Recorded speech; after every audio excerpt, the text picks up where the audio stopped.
Too naughty or too nice? You decide. Featuring Santa Corky and Joe Lewis. I'm too naughty, I'm too nice. Naughty, I'm too nice. I'm too naughty, I'm too nice. Naughty, I'm too nice. I'm too naughty, I'm too nice. Naughty, I'm too nice. I'm too naughty, I'm too nice. Naughty, I'm too nice. I'm too naughty, I'm too nice. Naughty, I'm too nice. I'm too naughty, I'm too nice. Naughty, I'm too nice. I'm too naughty, I'm too nice. Naughty, I'm too nice. I'm too naughty, I'm too nice. Naughty, I'm too nice. I'm too nice. I am very nice, but that doesn't mean I'm not incredibly naughty, if you know what I mean. Welcome, everyone. Thank you for coming back to the Too Naughty, Too Nice podcast. Really appreciate it. I'm here with my co-host. My name's Corky Kinter. Wow, did I mess that up? Santa. Oh, yeah. Oh, okay. Yeah, wait. Wow. Okay. I got really out of character there, You didn't got I? really comfortable there. All right, let's do it again. Joe gave me a bad time because I wore these glasses yesterday. Oh, yeah. And he goes, I didn't know you wore glasses. I said, I wear glasses all the time. And But it's the colored frame that because your glasses are clear, it's the one that you always wear. I wear my Santa glasses 90% of the time. But Yeah, for I the never. I and you know, everyday life I wear these. So and Yeah, the colored frame is a little it bit. helps me get out of, I can be in and out of character. One of the Yeah. first times I got to do that was with Rick, and it was the beginning of something, Rick. You started something. This podcast is part of that. It's kind of what I do. Happened. It's hard for people to hang out with me and not start to evolve into a version of themselves that they're proud of. Right. It just felt so good that I could get out and be me, you know. Yeah. So It's an honor to be a part of that too. It was a very cool Right. show. Yeah. What did you start? What are you doing, Santa? You know him. What do you do for Yeah, for so- people watching right now? Like, Oh yeah, I'm on your podcast. That's fair. Yeah, I yeah, was just the what- host on mine a second ago. All right, so my name is Rick. I'm the creator of the Warrior's Way mindset. What I do is I've written books and built psychology tools to make it so people can find themselves out of their own hells. We're caught usually in some sort of grief before growth, but we're trained by people to give us limiting belief systems. And so without understanding how to fight or challenge doubt and fear and excuses and distractions and anger and depression, if you don't know how to fight it, you just get your ass kicked, and your entire belief system and identity is surrounded around what you've been told you are. Without proper training, which is the only two kinds of people there are, trained or untrained, you're going to stand for nothing and fall for anything. So what I do is I train people to find themselves, and I help you remove all the bullshit that got in the way to make it so you can't. So what I do is I train. At this point, I work primarily with men. I had women's groups, but I put that on the back burner. There's 10 million women's groups. There's 17 men's groups. So I'm like, we're going to go into the men. We're going to be there for our brothers. And we've created a community. Right now, it's hundreds of men. The toughest dudes you can imagine. UFC fighters, strongmen, firefighters, police officers, Marines, Navy SEALs, you name it, we've got it. I don't care who it is. It's just men. I don't care if you're a truck driver. I don't care if you're a construction worker. Men. We work together and we create what we call that black box thinking of all of us doing an alpha to alpha collaboration so we can all break and be the best pack leaders for fathers, best husbands, and best men that we can be. And so that's what we've done. We've created a community with a creed that makes it so men can trust, no blame, no shame, no judgment, be authentic, have a willingness to do the work. We protect our pack, we challenge everything, and we all have skin in the game for each other to look out for each other. We've never had anybody have an issue to break creed in the years that we've done this. And so we train men with a warrior mindset to be the men that they always could be, but never believed was possible. I got a question.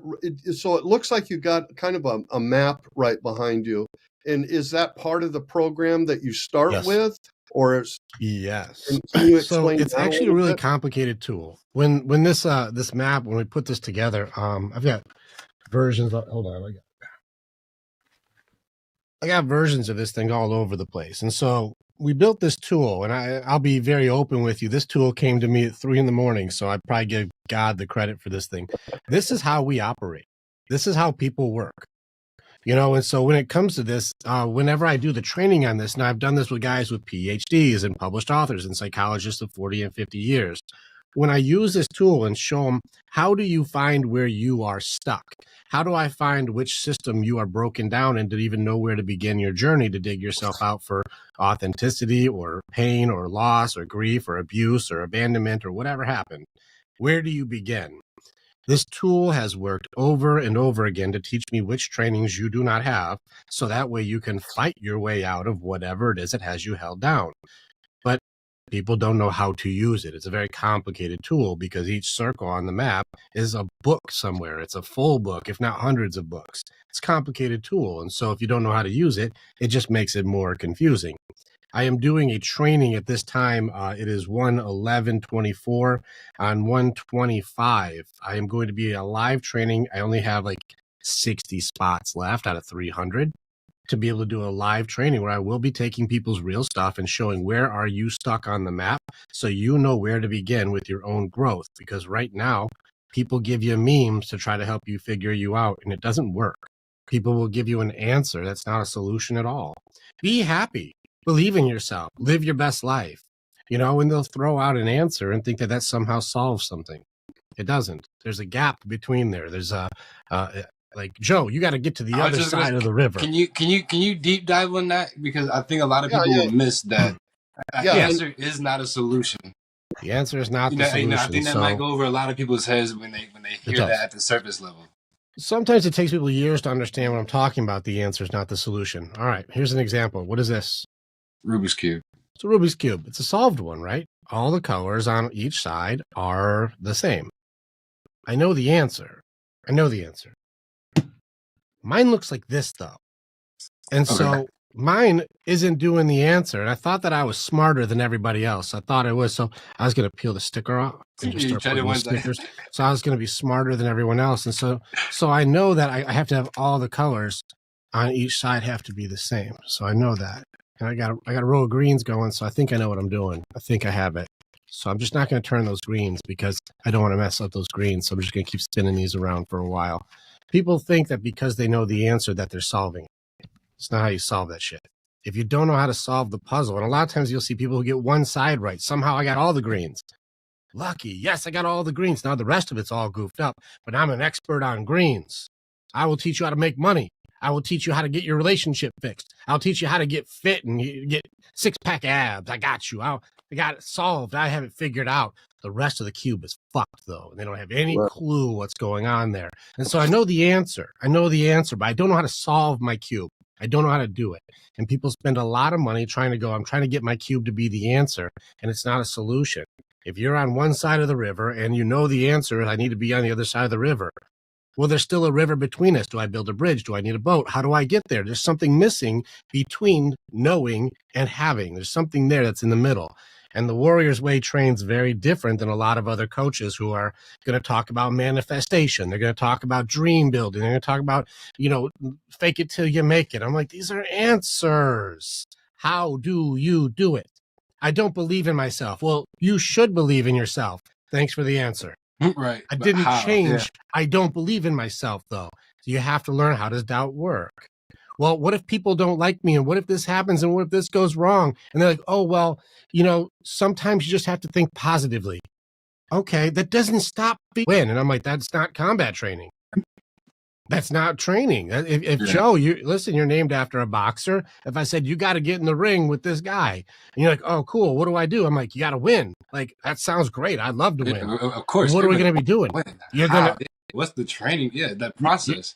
You got to box, though. You're like, I ain't never learned how to box before. What do I do? You're like, man, you got to believe in yourself. I'm like, I believe I'm about to get my ass kicked with this training. Yeah. I don't know how to throw a punch. I don't know how to dodge. I don't know how to block. I don't know any of these moves. Well, you should believe in yourself and you can win, Joe. It's just all about believing in yourself. Yeah, that needs to be there, but there has to be a tactics and an action behind it with the belief. There has to be some steps that you can go, I see the way that I am trained or untrained I can do, and I can believe at the same time. And there's an element of this that is missing in modern coaching because people are more concerned with sharing an opinion than actual transformation. I think a lot of people I think people have underappreciated the process. I see gratification. Yeah.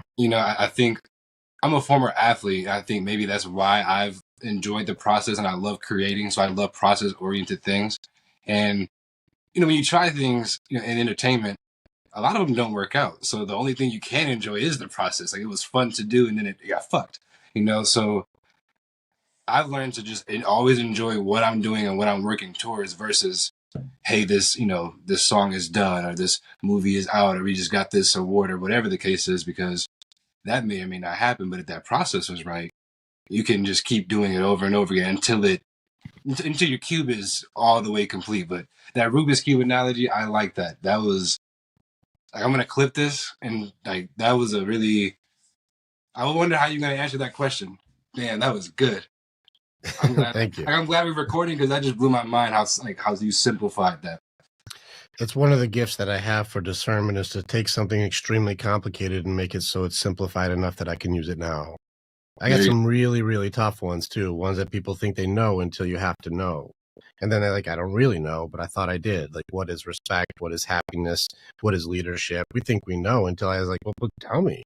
And then nobody's got anything anymore. We have no idea. I got, a term that you just talked about. You are an athlete. Enjoy the journey. What's the process? Well, let's go down and say what it is. What's failure? What is it? Acceptance and stopping of the process. Maybe. What is it? I have to be Socratic. That's what failure is for me. I don't know. Okay, so it's accepting of what? It's accepting of failing and having stopped the process. Failing and having stopped the process. Now, how can I use that?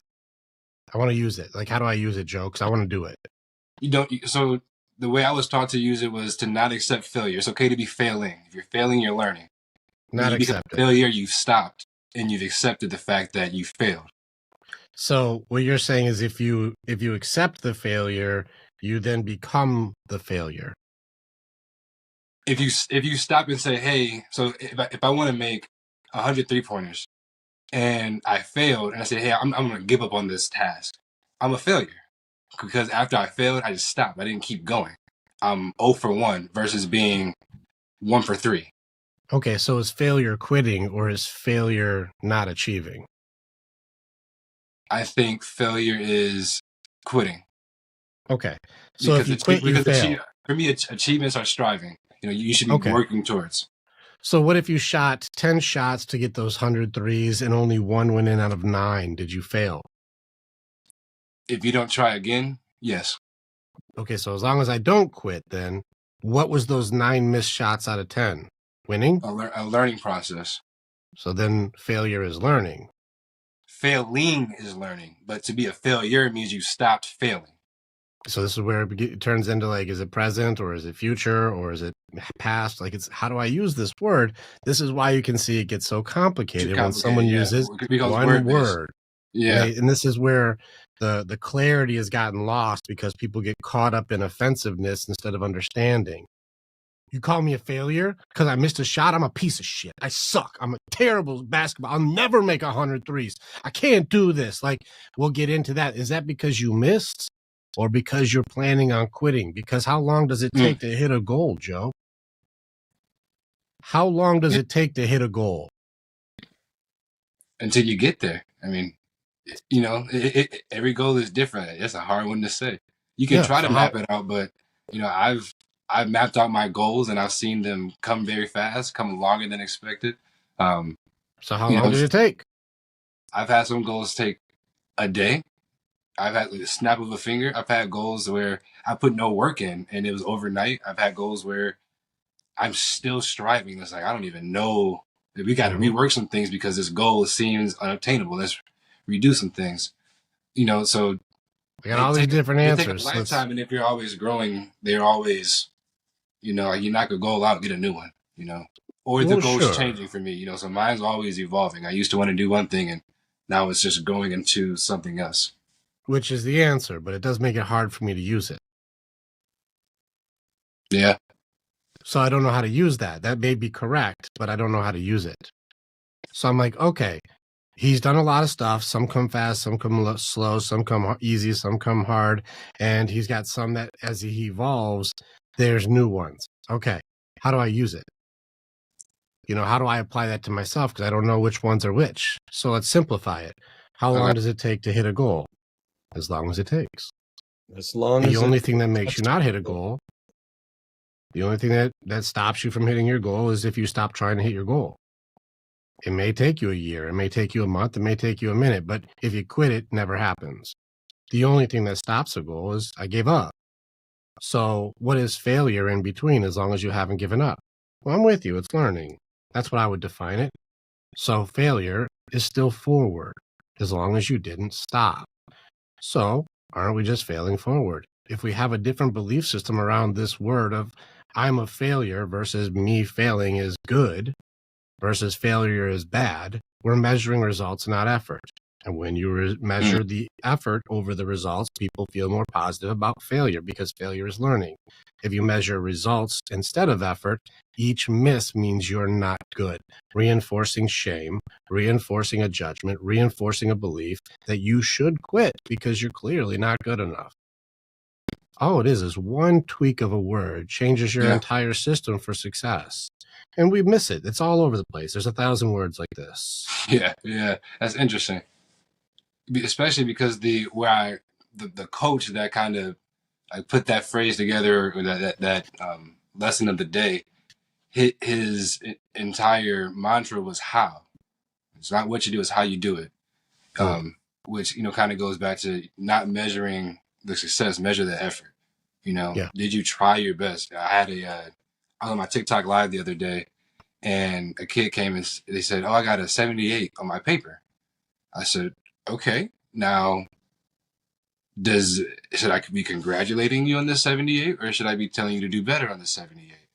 Like, well, I don't know. I said, "Well, is this a good one for you, or is this bad? What was your effort?" "Oh, I fell asleep in the middle of the test." Don't do that.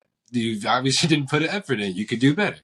Now, if you tell me that you studied really hard all week and you gave maximum effort, and this is a high grade, amazing. You're growing. So I think it's I think good you're and a coach bad for a is the reason. tricky part. You're good at this. I like it. I like our Thank conversation thus far. I see why Thank Santa you. wanted to bring you on. I feel like this is my session right now. Santa might have to ask a question. No, Santa's that's a warrior, fine. I was for sure. hoping that it would come to that. I guess one of my questions would be, and we can go back, Joe. I that's what I love about having a co-host, having Joe as my co-host. He's just amazing. And is that someone that has worked through some stuff, knowing that I could still work on some stuff. You touched on you're starting a course this month. Is that what you said? Oh no, I've already got multiple courses. I'm doing a live class, so Live I'll be class. doing a That's live what I training. meant. So Live this is just class. an extra class. Right now it's like $20 a month unless you're subscribed to my Patreon, and then it's free for your seat.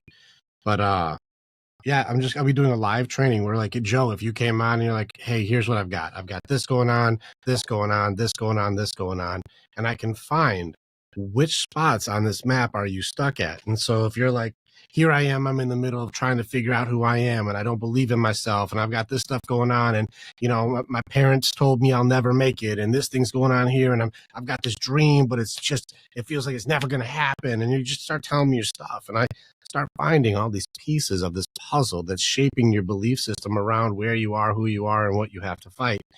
And a lot of times people don't understand what it is they have to do. And so they're going to get into this whole thing where here they are, they're going into like my identity over here. So far, I am this, I am that, which goes into the belief systems that are in there for your goal system and how you operate. And I'm like, but how do you feel about this thing that happened to you back when you were this spot to make it so you now have doubt, you now have fear, you now have these things in your way to take how much potential you have and create a limit. How much potential do you have? It's how much you believe you have. And I believe I don't have very much because someone told me I don't have very much, and I bought it. I bought it because I don't know how to fight doubt. I don't know how to fight fear. I'm stuck in my grieving cycle, so I'm denying my reality. I'm making up all these what if this and if only that and if only this and bargaining, which I call manifestation because it disguises itself, but it's all bullshit. And then I get into the anger of things, or why are these people not doing what I think they should do? And it's not fair, and this isn't right, and that should be this way. And they took my opportunities, and that's not what that should do. And my needs for this aren't being even heard. This is bullshit. And it makes me so bummed out because nobody cares about my feelings and I'm not good enough for this. And I must be a piece of shit because nobody's even telling me they believe in me and nobody ever did. So I suck. And so you know what I am? I am shit. I suck. I don't deserve it. And I don't know why anybody would even believe in me in the first place. And I go, damn, Joe, you got a lot going on right now. Now, people will do that and they won't know where do you begin. They go, you have to believe in yourself, Joe. Just start off with change the way that you view you, change your identity, change you. That's the answer. The answer is, Joe, is you got to believe in yourself and manifest into the ether of the universe that the secret shall provide for you. And you're like, okay. So just feel better. Got it. Yeah. But it doesn't address a single thing that happened to make it so that your entire grief system is turned on to corrupt your identity. So if I start with identity, I don't get into the reason your grief system is even turned on. Why are you mad? Why are you sad? Why are you in denial? And why are you even bargaining in the first place? There's an acceptance of a belief in you that isn't yours. This gives a free pass to doubt. This gives a free pass to fear because you don't know what they are. And if you don't know how they work, they can team up on you easily. And so I have to start with what happened to hurt you to allow these a free pass. What happened, dude? There was a point as a little kid, you're like, I can do anything. And then something happened to go, I can do anything as long as it's in this window. This box, And then I can do anything as long as it's these three things. And I can do anything as long as people can support me on this and nobody is. It started to narrow down because of a lot of different contingencies. Yeah. Well, let's go ahead and work on those. Instead of you should believe something you haven't seen, let's go to the things you've seen and see if they are true. And then we'll rework. How do you feel about it when you realize now that you can accept what is and we can work through the bullshit of that loss? We can let go of these things that aren't yours. How do you feel now? You're like, man, I feel a lot lighter. I'm like, now let's talk about doubt and how you fight him. How do you even know he's there? What does he look like? What's he sound like? What's he offer? Do you know? And if you don't know how to fight it, you'll keep losing. Fear is coming up. Well, what if this happens? And what if this goes wrong? And if they do this thing and they'll expose me and then I'll feel like this and then I'll get kicked out and then I'll be rejected and then I can't make it through this and they can't graduate and I can't. Oh, you made up all these what ifs. We're in the future now. We're in anxiety. Great. How much is happening? Do you even know how to fight it? Yeah.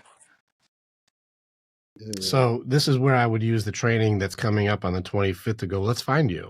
And then I'll show you if you start here, you have a fighting chance. But Rick, if you start in identity, you'll be doing this for 10 years. Back up and trained. I mean, because of what has happened, as you know, I'm 12 years in recovery and a lot of change happened. But I was pretty damaged at that time, and I still battle stuff going on. So I'm very interested. And how do I get that started? Starting the 25th of January. Well, you could. That's just a one training. So if you actually guys want to do full transformation, I do real work. It's not information. It's transformation. Like I can give you videos, but that doesn't teach you how to apply. The real training that I do with the Warrior's Way is I have our men, we get together not only weekly, but daily to go like, let's fight what we're fighting together. Now I give you tools and training and put you on mission every single week to A, know thyself, B, know thy enemy, and then C, know how to fight. And if you do not know how to battle these things with your authenticity and who you are, you will become a statistic. You'll become a martyr. You'll become a victim.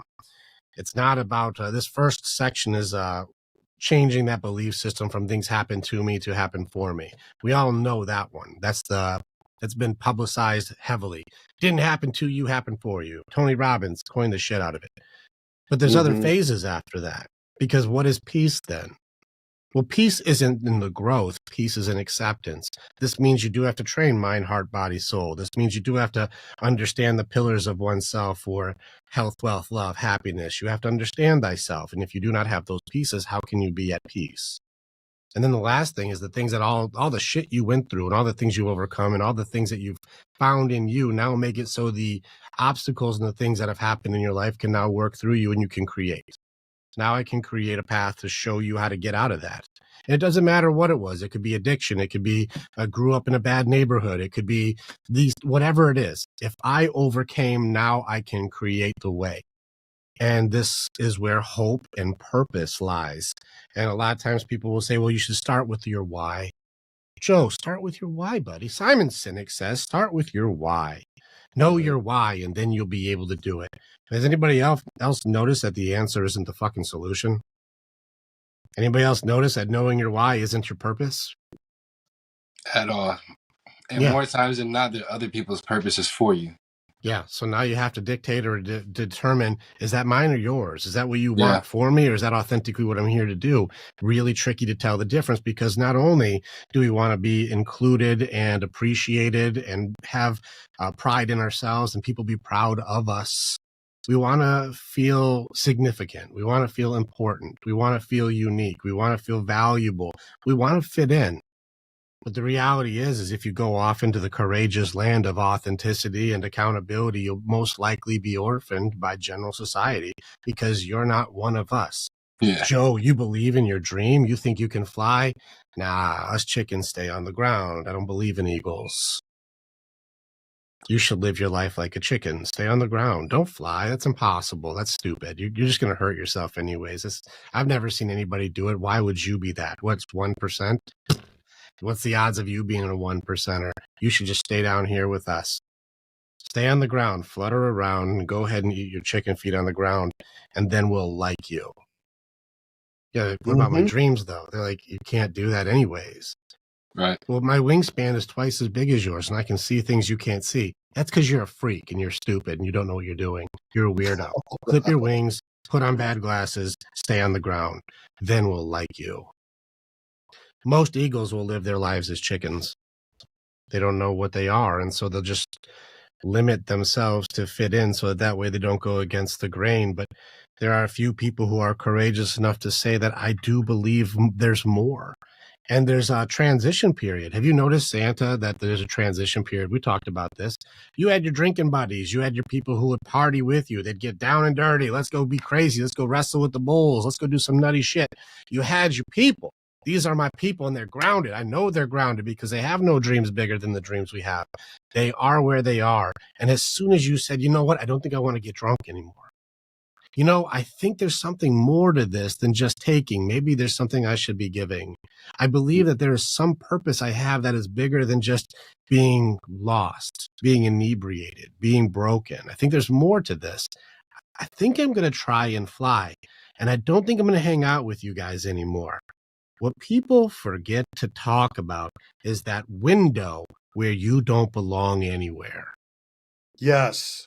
Yes. You don't belong with the chickens. Yes. And you don't belong with the eagles yet. You don't belong anywhere. You're transitioning. You're in a cocoon state. You don't belong anywhere. You're all alone.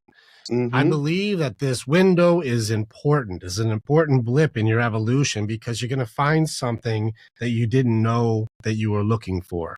Exactly. You will reveal you to yourself. That is powerful. You'll find you. That is powerful.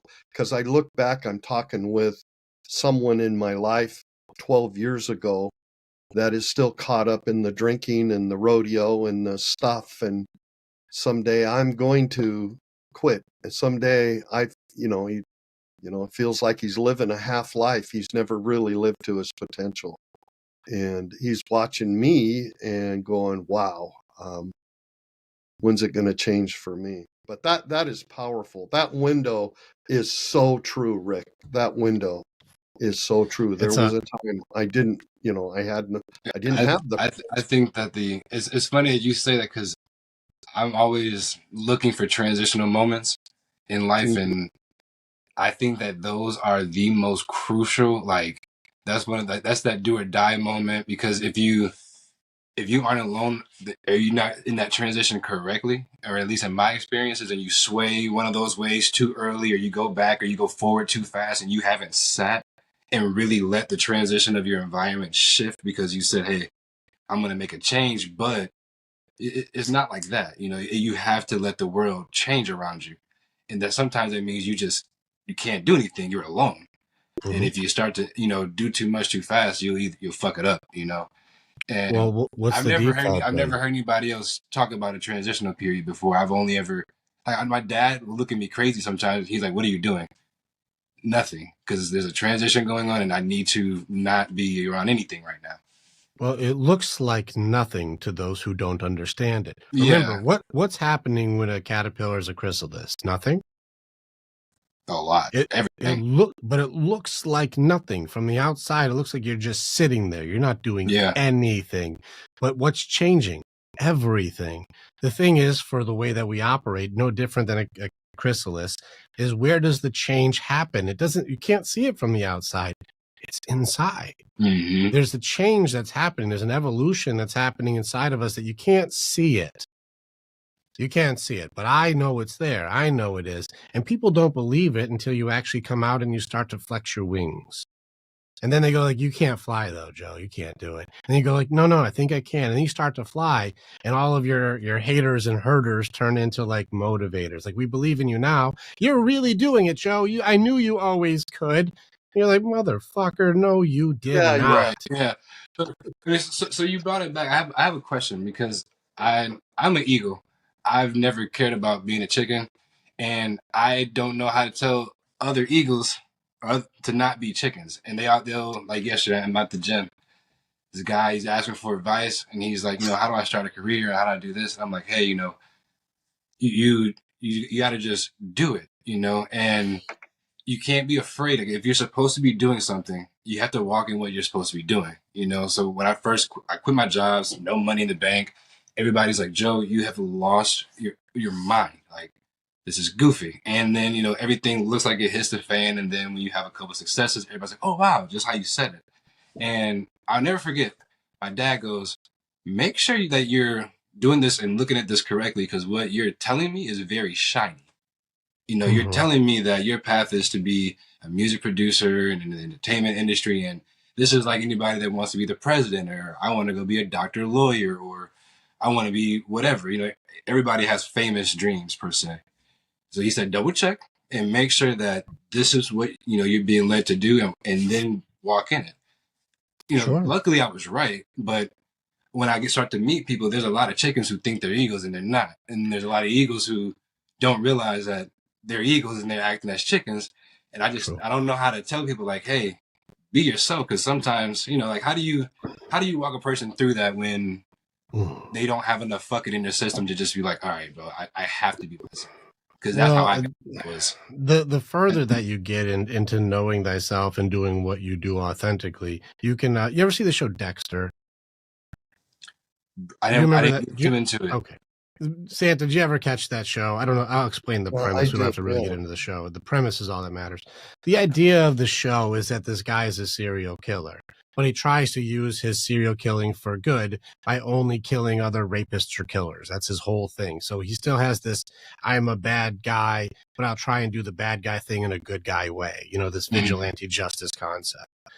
And so the reason that he was successful at doing what he does is because the camouflage that a psychopath uses is difficult to see. But if you have that same camouflage, you can see through that bullshit easily. Mm-hmm. I'm going to use the same analogy for eagles and chickens. I know the difference between an eagle disguise and an eagle. Why? Because I know what the wingspan is supposed to look like. And I can see this one is made of duct tape and pieces of, popsicle sticks. I'm like, you're not an eagle, but I appreciate you wanting to do that. This doesn't mean you can't have any form of success, but you won't be flying with us. And that's okay. And not all birds of flight are eagles also. Some people are still meant to fly, but just not the same way. And that's still very, very good. They're still versatile and there's still options. But there's a lot more chickens than there are birds of flight. And that's okay because chickens are fucking delicious. And so there's a place for them. They don't want more, though. They say they want more, but they will never risk. They will never take a chance. Yeah. They're afraid to push anything more than staying in the safe zone. They don't believe there's anything better, and they think that that's good. They're happy and content with being where they are. There is no judgment against this. There is nothing wrong with that. It's just be what you are. And some people say, well, I want to be an eagle because I heard about it. I'm a Sigma. The fuck you are. You are not. You are not. You are not. But it's okay that you would like to be. And it's fine. I'm not going to shoot you down. It's just understand some are, some aren't. And so there are ones that you'll meet and you'll go, oh, hey, you're an eagle. Wait, what do you think you are? And they're like, I'm just a chicken. I'm like, your wingspan is bigger than mine. Did you notice that your Right, yeah, vision it's is like- made fun of? Did you notice that when you can see a dream or an idea, people go, you're crazy? When did you stop telling people about what you can see for your visions?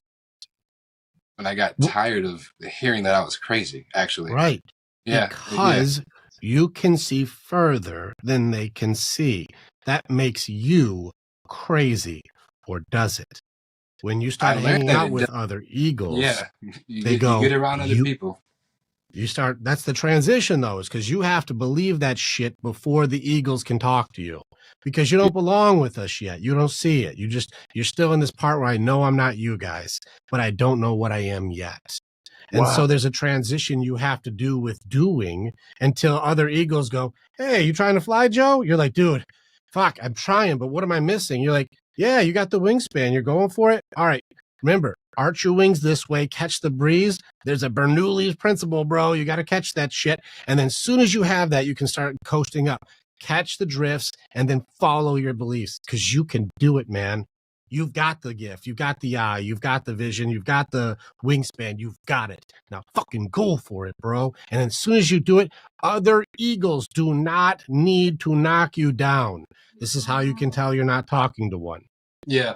Okay, so deep dive on that one, because people, again, that's going to go over people's heads. I know. And that there isn't real competition. No. In those type of senses. They don't have to bring you down. They want you to fly. I want to see how high you can go. Yeah. And let's go. I'll push you go you higher than me, because that'd be cool to see. Yeah, then show me how you did it so I can do it too. That's awesome. Right, yeah. I'd be proud of you. You just hit a new record. That's amazing, man. Way to go. What was your big takeaway from learning that? Give me that alpha black box thinking. What did you do? Oh man, how can I use that? That's great information. I'm proud of you for flying that high. Let me see what I can do. It's me versus me. It's not me versus you. Powerful. Eagles build each other up. Alphas build each other up. Leaders build each other up. The collaboration of the Warriors Way men is we get guys together every day, anywhere from 40 to 100 guys. We get together in one room, and you know what? We're all alphas. We're all leaders. Each of us breaks, and we've got kids or family or a business or a pack that we have to take care of. And each of us goes, what are you doing that's working? Well, what are you doing that's working? I've got one problem. Let me get 10 different perspectives on how you guys see that one thing, and then let me choose based on the 700 years of information we just looked at that one problem with, and choose which I believe is best. That's black box thinking. It's not I'm the alpha of the alphas. I created a place where alphas can take their armor off, grow together, and then break and go back to their pack again. But the best alphas build others up. They don't go, you all need to do what I say. I'm the authority here. Do not challenge. Well, that's not an alpha. It's a dictator. That's not strength. That's weakness, because I'm too afraid for you to ask why. It's not a leader. Eagles do not do this. I'll give you an example. I created a couple patents back in my day. I had a couple cool ideas that I thought were neat. And I remember talking to some people at just a local area. And the guy's like, that won't work. That's stupid. That kid's a drunk dude. That's a dumb idea. You can't do that. Good luck with that one. And this is the idea. This is where he's at. He believes that it's a stupid idea, right? My uncle is a self-made millionaire. He's worked his ass off, built his way up from the streets of Detroit all the way up to very, very, very successful. And so now he hangs out with other extremely successful people. Well, I was blessed enough to go on a skiing trip with him on his dime, because I couldn't afford that shit. My life depended on it. So I'm on his dime. He's like, come on, nephew, come with me. And here I am at a table of eagles. And I haven't flown yet. I just have ideas. I have patents, but I haven't done anything with them. And I said, well, here's the idea that I have. And this table of people who make minimum $800,000 a year just to play are sitting there going, that's a fucking awesome idea. Don't let anyone take that away. You do that shit. That's a great idea. Now, here I am with a guy who's drunk, or people who don't do anything, saying, that will never work. That's a stupid idea. You can't do it.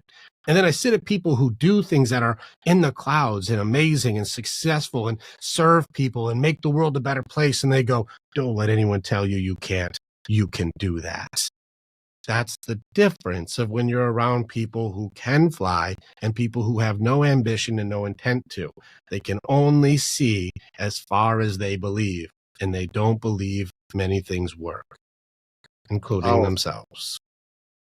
Powerful. Including, yeah. Joe, what's going on in your head with this conversation? What's going on? So I just, so a lot of, I always look for non-spiritual ways that I can say and that I can give help and advice to people, because every person isn't spiritual. So a lot of the times I get kind of caught up in trying to give advice to somebody without it being. Did you say every person is not spiritual? Say that again? You said everybody is not spiritual? Well, everybody is, but people, they don't know that. So in conversations, some things, go ahead. Is spiritual knowing? I believe it starts there. Do you have a soul? Yes. Does anybody not have a soul? Yes. How do you measure? How do we know? Like if you go off of people who end up selling their soul or something, they had a soul at some point. Not necessarily in selling soul, but and I believe in possession and demons take over people. How often do we got that? I mean, I don't know how deep state you're trying to get, but I'm just saying. So from a spiritual component, I believe they're souls and then voided people. And I mean, if there even is a demonic thing that you're talking about, there's some spirit thing there. Something's still in there, yeah. Yeah, so there's still something. So to say people do not have a spiritual element, people may deny their spiritual element, and it doesn't mean religious, by the way. Yeah, you have a soul, you have an energy, you have a presence, you have a spirit. There's a connecting element to us. And so I wonder, when you say, how do I speak non-spiritually to help you find your way? Well, either be mentally or, tactics. It's going to be some tactics you do or some action you do, right? It's just half of the yin-yang, though. You're missing a massive component of being able to connect. I can't connect to you emotionally, and I can't connect to you spiritually if it's just tactics and action. It's mind and body. But there's heart and spirit involved. And I don't give a shit if you believe in spirit or not. You still have one. Correct. And so this is why I'm curious. And what do you mean by people don't have a spirit? They don't have a spirit. So more so a lot of people, if the way that I talk, so I'm going to say God told me this. There are people that don't believe in God. And there are some people that when I say God, they think religion. So when I begin to speak in how I talk, it gets misconstrued. So when I say God, I don't mean my religion. I'm more spiritual than I am religious. Sure. So, so for me, when I want to help somebody, the way you were able to simplify things is taking out the verbiage that I would have put in that would have been, that maybe would have made the conversation difficult for people to grasp because of how I am and how I operate in myself, So this conversation for me, like you've made a lot of like, oh, I think like this and I want to help people, but I need to say it very simple how you're saying it versus how I say it to myself internally, maybe, or how I do my own things. Let me see if I can process this. Aside from the spiritual aspect of things, you're saying, I see the way that you're teaching and I enjoy the principles. How do I authentically say it my way for the same principle? Is that right? Not even necessarily how do I say it my way. I'm comfortable saying it my way, but I appreciate this conversation because I know that, so say I'm having a conversation with somebody who maybe how I'm saying it just doesn't get through. It's all about communication. I'm going to send them to your page because you can simplify some things. And my job isn't a coach. So when I'm telling somebody something, I'm just being transparent versus coaching, What's the reason for you trying to teach somebody or tell somebody a thing? What's the reason for it? They've probably asked or they've sought out, but what are you doing that for? What are you doing that for, though? I don't. Of course, everybody. Well, yeah, of course, everybody wants something from others, but why are you giving it? Because what I'm like, my truth is for me is God. Why? Yesterday, guy asked, "Hey, bro, you lost a lot of weight in this last year. I don't know who you are, but what's going on?" And he said, I don't know, what, it looks like you must be doing something on the right path or somebody's leading you down something because, I've been getting this for the last week. And I'm like, listen, I was going through hell and depression that hit my body. I could deal with depression of the head and heart, but it got into my body and I was like, okay, this is not okay. And I learned, I know that physical activity will at least help some things. I just went to the gym every day. I said, bro, I come in here and I said, up until 5 minutes ago when you started talking to me, I was meditating. You think I'm working out, but I'm locked in. You know, I gotta get my things together. So for me, when somebody asks, because my answer is gonna always be God, that's why. Because I believe my mission is to, or my goal and why I'm here is to spread that message. So when somebody asks me, I'm gonna always say why, because it's gonna circle back to God. So you're circling back to your purpose then comes from God, and you're giving advice because you're led spiritually to give advice to help others. Is that fair? So yeah, so long as, especially if I know the answer truly is God. Like the guy's asking how I dropped weight, bro, I'm in here meditating, not working out. I just like to steam in the sauna, you know. So Sure. so when somebody asks, "Oh, Joe, how'd you get this opportunity?" I have to tell them I didn't work for this. These were higher energies and higher powers, and a combination of not my musical talent. Actually, I got a lot of opportunities that I was underqualified. How did you get good at what you do? Did you ever practice? Sometimes. Yeah, so I mean, did you practice at all? Did you ever work on a repetition there's to practice, improve a skill? but not. I always felt that I should be doing more than that. That I always notice when I didn't ask things you were that done on my according. No judgment. No judgment. I didn't ask you, did you think you did enough? I asked you, did you practice? Yeah. Yeah, I did work at something. I did do repetition to improve a skill. I did practice, and I have put in the work. God gave me a gift, but it's up to me to cultivate it. Correct. We do work. Just so someone said, how did you do that? I didn't do any work. That's not true.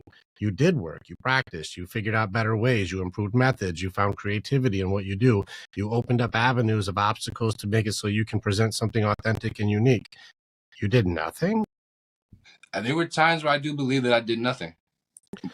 I think that opportunities work different. In regards to the opportunity. So let me not say in terms to like the craft or what I was doing, but in regards to, there were a lot of opportunities and like at the surface level where I didn't work for that. It was brought to me. It was given to me. You want me to mind fuck you a little bit? Couldn't get that again. You want to play a fun thought game? Yeah. How much do you know about causality? This is going to fuck with you a little bit. Nothing, because I mean I've never heard that word before. Here's I know what causality is. Yeah. Causality is every choice that you make gets to another set of choices. That gets to another set of choices. That gets to another set of choices. And each choice impacts the direction of your next set of choices. So any given decision that you make leads down another path that gives you another choice, another choice, another choice. Each of us has made a decision that led down another path, whether it be, the first time I went on a date with the woman I married, or the job that I was at for 9 years. What if I never took that job? Each decision leads down this path of all these decisions that we make. And there's millions of decisions that keep leading us down a path of all the choices that we've ever done accumulate to the results we have. Even in the Warrior's Way, we call this inventory. Look around you right now. What is the culmination of all the decisions for your health, wealth, love, happiness, your loss, your grief, your gratitude? Like, look around and see, where's my life right now? Because I've made 10 million decisions to get here. That's causality. And each one decision can completely spiral off. I'm only 2 decisions away from ending up where Corky was. I could have easily stayed an alcoholic, and I could have easily gone into more reckless behavior. I was also in the music scene. We could have also just gone into reckless rock and roll and fuck life. I could have just 2 decisions for me to keep drinking, keep partying. I could have kept going that direction, and I wouldn't be sitting here because of I was 2 decisions away. I meet homeless guys. I'm 2 decisions that I could have made to lead me to where that guy is. And so these choices mattered. That's causality. How many did we recognize we were doing, or how many were on autopilot? And so the opportunities that you have presented are based on a set of decisions that have led you to a place where God says, let me give you a set of decisions. You still can pick whether you do it or don't do it, though. Because someone will say, hey, Joe, do you want to do this podcast with these 2 big, beautiful, bearded bastards right now? It's going to be awesome. And you're like, you know what? I could do that, or I don't do that. I won't, or I don't have time, or I prioritize something else. The choice was always there. You can have this wisdom sitting in the room, because Corky is riddled with wisdom. The guy is brilliant. He is riddled with wisdom. I like that phrase. And still, people will not pay attention. These choices are everywhere around us. And so you say that, well, God works in opportunities, but he gave us free will. The game isn't opportunities. The game is choice. What did you choose? That's the game. I like that. Yeah. Powerful. Once again. So when you say I did nothing, well, you made 10 million decisions that gave you the opportunity. What do you mean you did nothing? Valid. Yeah. Wow. You wouldn't be here if you would have skipped 2 of them. Yeah. So there's a causality to all things. Now, this can also drive you crazy if you go into all the what ifs and if that and this. It can make you go nutty at the same time. But the realization of the terms that people throw around loosely, like everything happens for a reason, motherfucker, you don't get it, but you just say it. But if you get into every decision you ever made, it had to lead to some catastrophic rock bottom moment to wake you up to find yourself. That needed to happen because you wouldn't be successful if you didn't know what it felt like to get punched in the face. So you needed it. Good. Right. So this is where we find ourselves, and this is where people will try and tell you the answer without solutions. It's full circle over and over. The patterns keep going, and people keep thinking that their plights are unique when it's the same thing over and over again. Mm-hmm. We just don't see like, well, that happened before, but the same thing could never happen to me. We're like, Yes, we'll see. So, anyways, the reason I say this is because I also did not believe in the spiritual aspect for a very long time. I didn't. In fact, I don't know if people are familiar with New Testament, but it was written by Paul. Most of it was written by Paul. Well, Paul, before he was Paul, was Saul. That's who he was before. Now, do you know what Saul's favorite game was before he became Paul? Kill Christians. Yeah, killing Christians.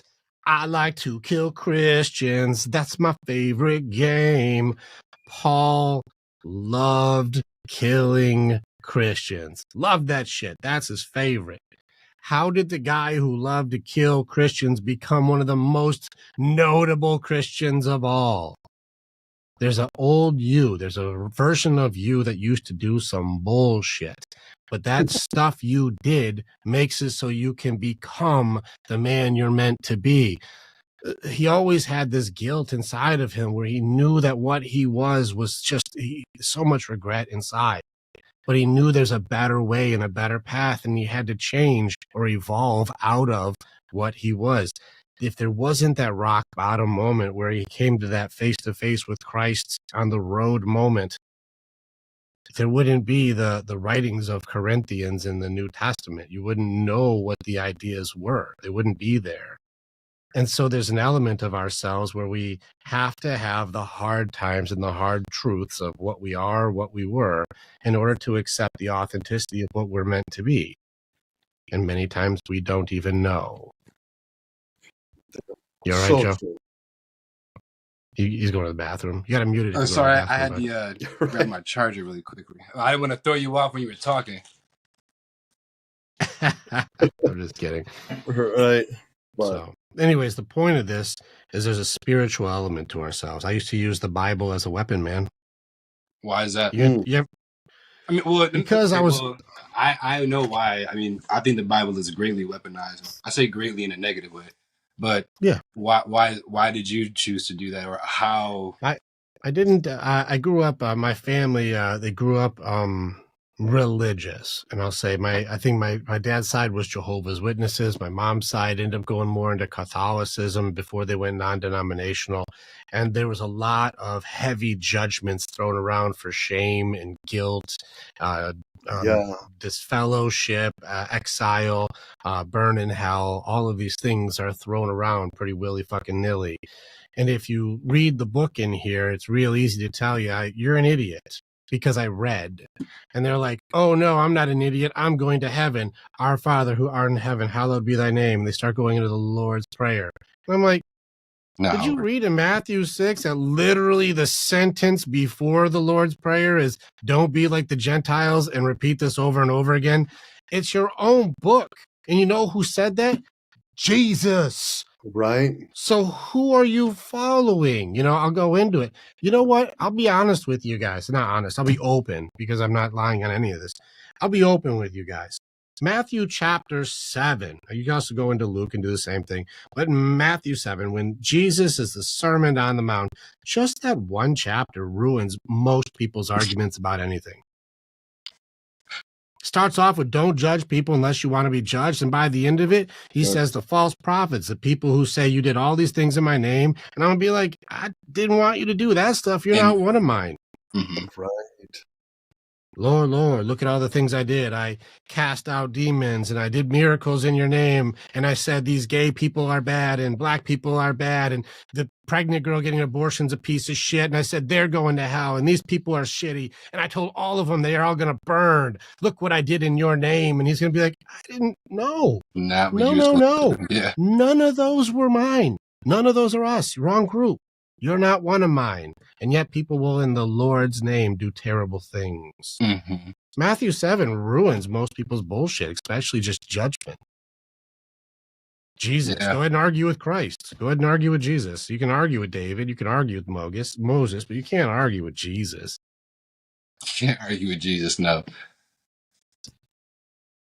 So it's just one of those things that when it comes to the spiritual element, when I found my purpose, it was spirit side.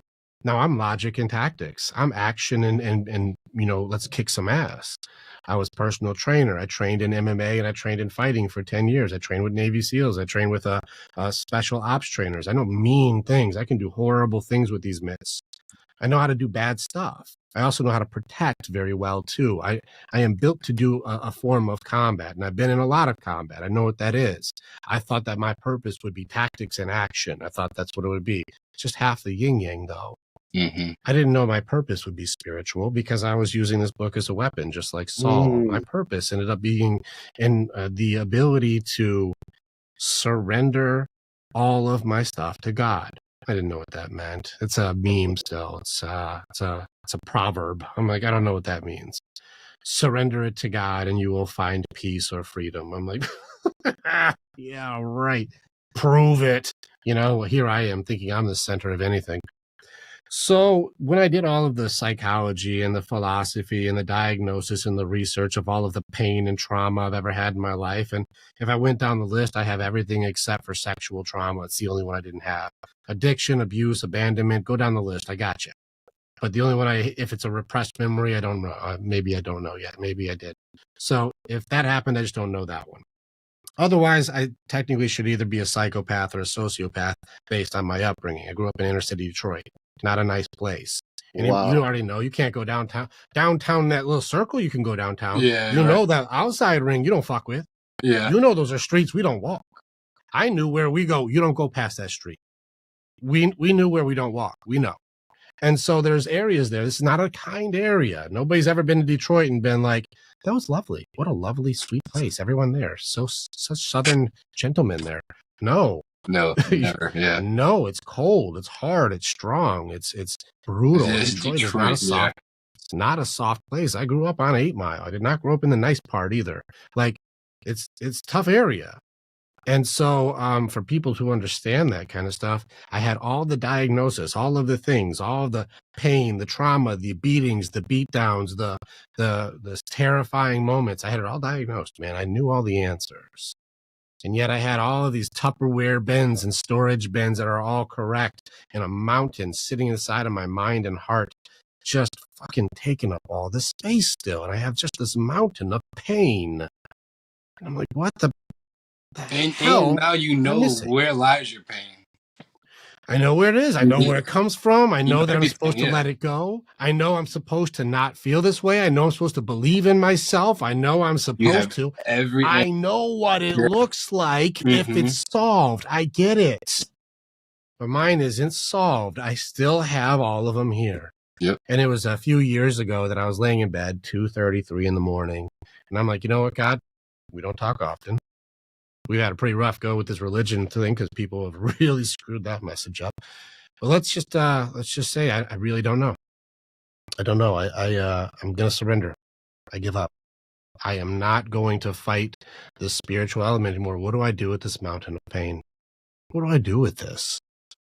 And I could feel and hear like that voice in me that wasn't like audible, like Rick, here is the voice. Like I didn't have the walls shake or nothing. It was just a thought that wasn't my thought that says this mountain is just a grain of sand to me. Give me your mountain. Mm-hmm. And I'm like, nah, that's crazy. There's no way. He's like, your mountain is a grain of sand to me. Give it to me. Give it to me. Yeah. And I said, all right, fine. I don't want it. Take it. You take it. Man, it's funny you say that, because that's been my secret to, you've been in music, you said, so you understand the starving artist, just trying to figure it out, right? And people would say, like, yo, how did you, like, if I had a problem, how did you figure it out? I really just gave it to God. And I'll never forget, there's a song, and it says, the battle is not yours, it's the Lord's. And you hear it all the time, you grow up in church and religion, but you don't, you comprehend, like, okay, give your battles to the Lord, and you do the whole prayer thing, but when you do it spiritually and you really give it to God, and you don't worry about it because you gave it to God. Why am I going to worry about a problem that this dude just said it's a grain of sand? This is just a mountain to me. No problem to him, huge problem to me. Fix it. I don't even want to think about this shit anymore.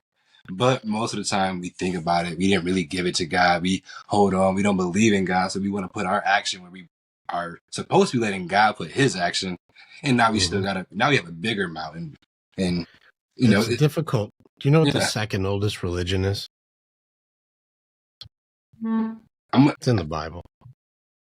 I would assume it's Christianity. Or no, I'm not going to assume, but I would be taught that it's Christianity, if I'm being honest. No, it was before all that too. It was the first religion obviously is like Adam and Eve with God. It's like belief in God. It's right there, right? And Christ wasn't around yet, so it couldn't be Christianity. It was still God at that point.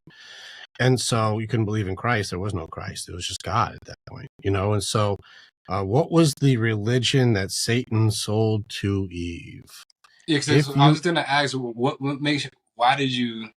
Why is Adam and Eve in their belief in God religion and not spirituality? So I've always read around saying that the religion, that Bible has no actual religion in it. I've always believed that. Well, the Bible has become multiple religions, so it's hard to say chicken or the egg. But let's just call things what they are. There's a belief in God first. That was the first one. First, believe in God. That was there before. Then Satan came down and talked to Eve. He said, if you eat this fruit, what will happen? Do you remember? Knowledge. Yeah, the knowledge of what, though? What will happen? What knowledge? If you eat this fruit, you will be like God. Oh, yeah. Oh, yeah. You will be like God. You won't need him. It'll be you. You will be the center of all things. You will be the Omega. You will be God. You'll know as he knows. You'll be as he is. If you eat this, you will be him. What then would you worship? Me. Meism is the second oldest religion. I am the most important thing in the world. The concept now of this ever-growing narcissism and everybody using Machiavellian traits and people being more self-centered and self-focused and attention mongers than ever before. It's the second oldest religion. Social media, big time. Meism. Yes. I am the center of all things. I am the control. I am the thing that makes it all happen. What else is on the rise? What else is the highest things that are happening? Anxiety through the roof. Yes. Depression through the roof. Suicide numbers going off the charts. Family values being destroyed. What's happening when this religion perpetuates itself? Right. Is societal crumble. It's the same thing when things start getting so good where the problems are so small, I make big problems. This is the Universe 25 incarnate. When we have no problem, we'll make problems. So now here we are. I'm the center of all things. Fear and anxiety ruin my life. Doubt and depression are now a big part of who I am. I don't have hope. I don't have any support. It's only me versus the world. I don't believe anything there is to help me. And thus I live my life accordingly, where I am the reason that all of you exist. You're around me, and I'm not good enough as it is. So the entire system is meisms and failure. The only validation and only good feelings I have is if I get enough likes, I get enough followers, and I get enough people who tell me I'm good enough, then maybe I am, even though self-esteem is self. It's ironic. Meism. So here we are saying that I am supposed to be the center of everything. If you have no concept of something greater than you, which is why even when I teach in the Warrior's Way, I don't care what system you use. I don't care if it's affirmations, if it's journaling, if it's yoga, if it's breathing techniques. I don't care if it's The Secret and the law of attraction. I don't care what you use. God made them all. Just pick one. Eventually, the further out you go, you know what? This all comes from something. You'll get there, and I don't judge your journey. The more you do, you see that it all circles, and it's all this. Like, it's really all intertwined and all the same. Yeah. The people who I've met who are the strongest spirit side warriors and have the strongest belief have seen. And so these people have seen. I have talked to people where just being around them, your energy and your spirit will notice. So there is a thing. There are people who create a belief inside of yourself that is stronger than any saying, any quote, any book, any interaction that you could see from this podcast. There are people who around you that make you believe. This is why I'm friends with Corky. There are people who make you believe in more. There's something better. There's something to giving. There's something to being like saying, I give to something. I serve to something. Fear is funny if you actually have faith. But most people say faith over fear, and then their anxiety goes off the charts. You don't believe it. Right. Yeah. You know, it's a hypocrisy that you actually practice meism and call it Christianity, but you don't listen to Christ. It's ironic. That is so true. Yeah. So here we are in this fun game of figuring it out. And so people tell you to be what they are, but they're afraid to chrysalis. They're afraid to be in that middle zone of not fitting in. They'll change themselves and alter themselves to be whatever gives them attention, whatever gives them value and purpose. But it's all going to be superficial things, finances, likes, attention. It's going to be things that come from external sources, which makes them terrified of being exposed or losing what it is that they've tried to perpetuate for you to believe. But when you're sitting on a stack of lies and a mountain of trauma, and you try and convince yourself you're the one who has it all together, eventually people will see your Rubik's Cube is not solved. You just got one side. This is why the people who are the most successful that I know don't advertise. They just do what they do. Just do that. People follow people on a mission, not people who are the loudest. And it all gets exposed. We're in a really interesting time where right now we're creating shows like this. Writer strikes are cool right now. Why? Because we get to make a Wayne's World right now where I get to hang out with Joe Louis and Santa Claus. And you get to talk to a guy who breaks down psychology and a weird discernment that gives people a chance to eat it right up in a warrior style. Here we are with a collection of beautiful minds and beautiful souls. And you get to grab a piece of this ego conversation so you can believe that maybe I can fly. And maybe I don't have to pretend to be a chicken anymore. This is a beautiful time where the people who take the moment now to create the show will make the next reality TV. It's the next shift where people who had the talent and the gift and the charisma and the skill who could never get their foot into Hollywood can now just have a platform to help. Authenticity is the next currency, you guys. It's going to be the next thing where people are sick and tired of characters, and they're going to be looking for somebody who's real, which is why Santa doing his evolution is so damn wonderful. Is because he represents something that you need to believe in giving, believe in sharing, believe in goodness, believe in kindness, but it comes from a place of hopelessness and hurt. So understand that you are not fucking crazy because you are hopeless and hurt. It's just part of your journey. And somebody like Santa can help you believe. Wow. Seriously. Seriously. I'm emotional over that. Seriously. That is powerful. Because you're a monocle of hope.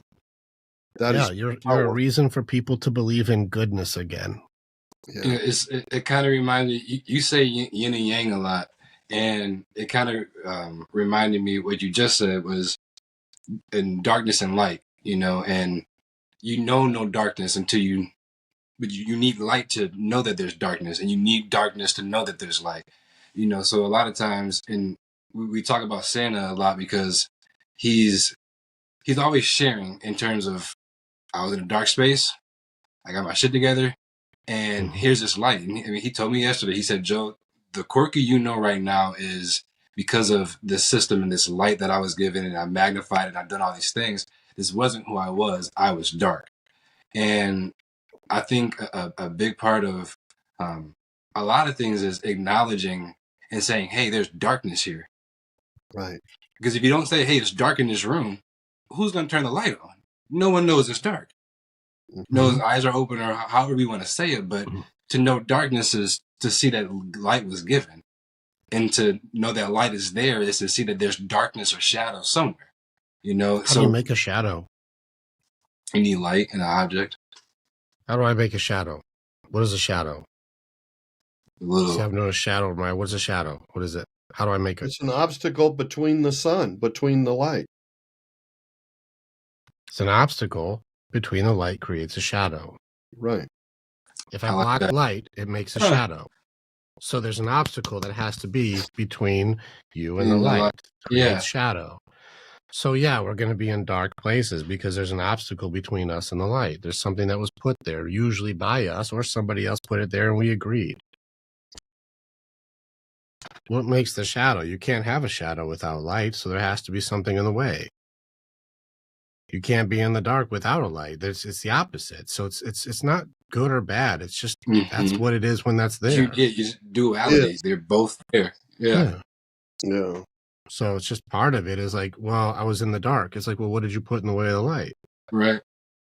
How did you even know that you were in the dark? When were you showing you were dark? You know, it's a. I think I like how you just said. There's no good or bad. I always tell people, don't get caught up in the right or wrong decision. Don't do that shit. Don't get caught up in morals. Don't get caught up in that make a good choice or a bad choice. Do what you were gonna do. Make your choice. If you make a fucked up choice, deal with your consequences. You're a fucked up person. But you were honest with yourself. How do you know? How would I know if it was a good choice or a bad choice, though? How do I know? That's my point. Is why even get caught up in that? Make your choice. I don't know. Maybe you're right. I don't know. Is it a good choice or a bad choice? Well, is calling it good or bad a judgment? Yeah. Judgment based on what morality, what principles, what values. I don't know. Let's check and see which ones are there. And then I said, well, yeah, I didn't succeed at it. I totally fucking failed. But we went back to failure again. Well, what does it mean? What's failure? How do we know? This funny. Here's the thing that's super common, Joe, and you're going to see this over and over again. People think they're fucking great at asking questions, but you know what we're really shitty at? Answering them. Yeah. How come everybody's talking to me this way? Why do I even believe this? Oh my gosh, am I really ever going to make it? You're like, we have all of these questions. I'm like, did you answer any of those? Yeah. Here's one for you. Here's one there. Doubt dressing up as though it's a rhetorical answer. What's the fucking point of me even making a podcast? What's the point of me going for my goal? What's the point of me even fighting for my dream? Is it even possible? What the heck? These are all questions that if we leave unanswered are rhetorical because I had a cadence that sounded negative. Take the cadence away. What is the point of you going for your goals? Right. What's the point of you going for something you believe in? What is the reason you're doing that? What's the point? Because if you answer the question, you might find something that's worth fighting for. But if you leave it unanswered, quitting seemed only logical. Yeah. It's a rhetorical that dresses up like doubt, but if you actually ask it with different cadence, you'll find something worth fighting for. This is how doubt can work in clever ways. It's a rhetorical dressed up as doubt. You say a lot of cool shit that I'm going to go back and like write down. That's a good one. If we hang out, I do this all day. My wife loves it. Nah, it's cool. It's cool when you can sit with other eagles and have uncensored conversations and just throw out hard things because people can handle it. Truth is a very difficult thing these days. People cannot handle truth, and so they have to argue or censor or shut people down or judge or hate or tear apart, blame and shame. It's a tough world right now, and blame, shame, and judgment is going to be the enemy of what I'm going for. I'm submitting for a TED Talk. I've got an in to get into TED Talks. For the concept I want to do is to challenge everything. We should challenge everything. And people have gotten really scared. The way you can tell if you're polarized or radicalized is if somebody asks you why and you get pissed off or you get defensive. You can tell that you're part of the problem team if somebody goes, well, what's going on? Why are you doing that? And you go, read a fucking book, you idiot. You're too stupid to know what's going on. As soon as it gets into blame, shame, judgment, offensiveness, you're bad, it starts going into an attack of some way, shape, or form. This is the awareness that you are on the problem team, not the solution team. You are contributing more pain and sorrow than you are contributing progress. And if you call yourself in some way the progressive one, you're wrong. You're actually not even doing that piece. You're the destructive part, not the growing part. And this is on both sides. I'm not being political here. If you're on the side that says, screw these people without question, and you're on the other side of screw these people without question, you're both on the problem team. Yep. The people who can go, well, Joe, why do you think that? And then Joe, you go, well, here's the reason why I think that. I'm like, I didn't even think of that. Okay, right. That's a good explanation. Here's what I think. You're like, I never even saw it that way. That perspective is totally different. Thanks for sharing. We don't have to agree on everything, but I can help to understand more than one perspective because the wisest man in the room can see things in multiple points of view, not just their own. Yeah. So it's in our best interest to have better speech. Well, I'd like to know more. Please be clear. I'd like to understand your meaning of these words. What does it mean to you? Interesting. Never thought of it that way. I called it something different. This makes us stronger. Do you know who the smartest man in the world is? It's all of us together. Mm. Okay. Like, who's the best coach? I'm like, give me 20 of them. That's the best coach. Who's the best? This right here. Why is this brilliant? Who's the best podcaster here? Who's the best creator here? All of us together. Honestly, yeah. I see it. I see it. You know what I mean? Like we're missing the spiritual element of connectedness, that we are all in this cool game together where it doesn't matter. If you look at the three of us, we're three completely different things, but are we? Because all three of us are putting our soul in the same room to create one beautiful thing. Are we really different? Powerful. I don't know. Very powerful. The answers are all around us, but are we actually seeking solutions, man? Are we seeking to understand? Are we seeking to ask to know more? Are we trying to grow? Or are we trying to blame, shame, and judge into submission? And if you forget the ability to challenge everything, you shall be part of the problem team, which puts society into that big spiral of self-pity, self-destruction, self-mutilation. The suicide rates go up. The isolation gets more and more. Addiction becomes a feasible outlet for, trying to just feel anything good in your day because you can't see the light anymore. Yeah.